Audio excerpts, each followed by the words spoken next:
everyone. Chelsea took on Fulham today, winning 2-0 at Stamford Bridge, but it wouldn't be a win for Chelsea without all the controversy. So here's Christina Unkel breaking down some of the key moments for the Blues. Hi, Christina. Good morning, everybody. How are you? You all okay? I'm doing well. Thank you. Looking forward to breaking this down and getting into the debate with Grella and Nigel as usual. Yeah, I'm sure there'll be a lot of back and forth. We've already heard it all morning from Nigel. Let's just get into it, Hannah. Let's get into Christina, it. Not for me. No, not from Grella. Christina, there is no way the first goal for Fulham should have been ruled out. I disagree with that completely. I'm sorry. In the game of football, when a defender goes fishing, where I think it was the defender in question at the time was Chalobah, was caught wrong side. He tries to win the ball. The attacking player spins him. Yes, he has to plant his foot. And then because of Chalobah being caught in the wrong position anyway, his foot's there, steps on Chalobah's foot, then the goal gets ruled taken back for that play. The referee didn't give it in that time, and it's VAR over refereeing, in my opinion. In a game of football, a contact sport, that should have never gone to VAR for them to rule out that as a goal.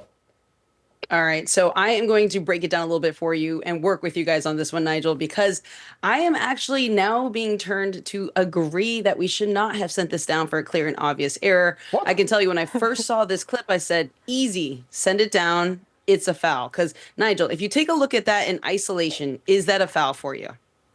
It's not a foul for me in isolation, no.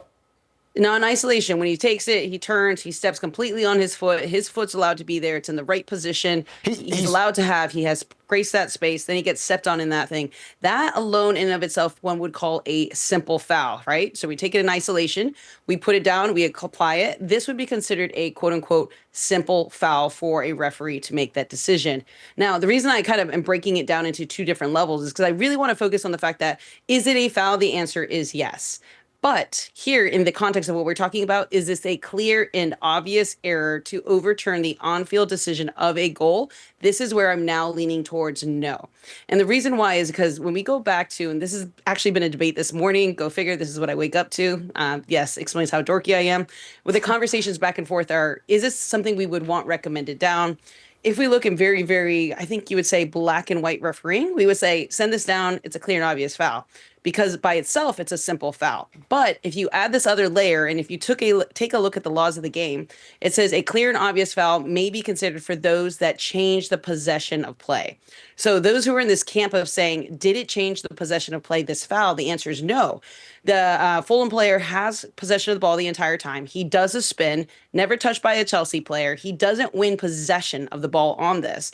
In fact, he was the one who had the ball in possession the entire time. Then it goes 1, 2, 3, and into the back of the net. So this is where I'm changing my mind from earlier. My producers are like, what are you doing? You said it wasn't going to be.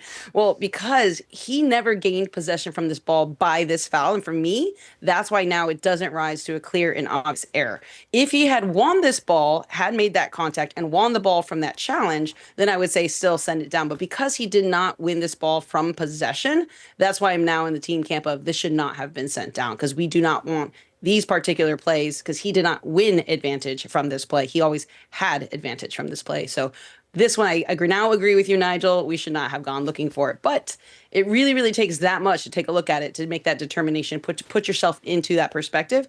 And that's the guidance that happens in referee courses that isn't what you would find in the laws of the game, but in application. It shouldn't have taken that much, Christina, with your refereeing colleagues, because again, for me, in a simple footballing point, the defender went fishing, was not goal side, and for me, it was awful. And like you said, it wasn't that he was in control of it. He has to put his foot down. And the reason why his foot gets trapped is because he's in the wrong position in the first place. So for me, from a footballing tactical standpoint, that goal should have stood. And I'm glad that you see sense by listening to me now, Christina. Hold on, before I don't agree with your analysis. I'm glad you see sense by listening to me. But I don't agree with your analysis of how you got to the conclusion. We can get to the same conclusion, just a different way to get to it. And I don't agree with the way you're getting to it. But you agree with me, it's fine. No, Christina, I want to just say, I just want to add, you guys are getting to the same conclusion. You're getting it through a very analytical rules way. He's getting it through, he's played the game at a very high level way. And I'm a big advocate. I think that you don't need to have played football to be a good referee or a good anything in the game. I think you can. The game is there for everyone to analyze, and I'm not one of those that say, what level did you play at? Should you have played to know this? But this is one of those plays that's quite unique in that if you've played the game. All right, regardless if you have or haven't, but if you've played the game, you know that this is not a foul because this happens 10 times a week in training. This happens in games where the defender, what's actually happened from a footballing perspective is the defender's gone fishing. He gets on the wrong side. He gets spun. And then, yes, in isolation, if you take it, it looks like a foul, but it's not a foul if you've played the game.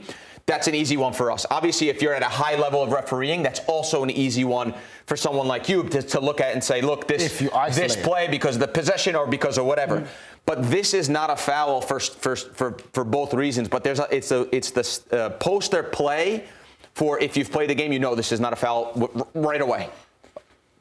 Christina, I know that wasn't a question, that was just Grella rambling, but it's fine. Let's move on to the next incident. I learned from the best. It was good rambling, and Grella was taking the perspective of everyone. I shout out to Grella for that one. That was a lot of peace offerings going on. Right, so for the next situation, the big call was the penalty that was given to Chelsea. Now, in my humble opinion, I think that the VAR know that they made a rick for the first goal that they cancelled out against Fulham. So now it looks like your colleagues, the people you like to defend, high and mighty, were looking for any kind of excuse not to give a penalty, which it was a penalty, but they were looking for any kind of incident or excuse. Today. What's your take on that situation? My take is you use very charged words that have no evidence of support behind them.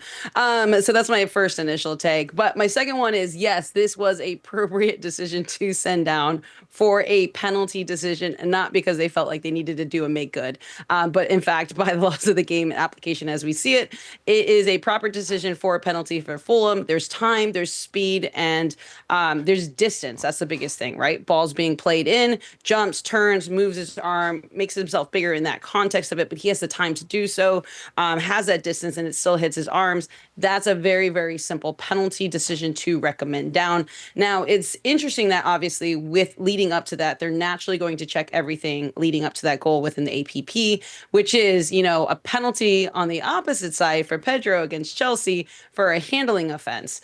I really actually enjoy this comparison between the Fulham handling and the Chelsea potential handling leading up to it, because when you take a look at the Chelsea handling, right, he has the ball, it's in between him, it's popped up in the air, he's naturally using, if you want to say your footballing understanding, his body, because right prior to this is after the ball's been kicked. But if you go back a couple of pinch points back, he's actually there working on controlling the ball, and then the Fulham player goes in and pokes the ball up, right? So now we don't have, so right there, exactly, there's at this point, this for him is natural. He's trying to control the ball, bring it down. Fulham player, I think that's Seti, ends up poking the ball in. There is no distance, control, decision, and the distance is the biggest thing. It's from a short distance, and pokes it, hits it into his hand. So he's not making a secondary action.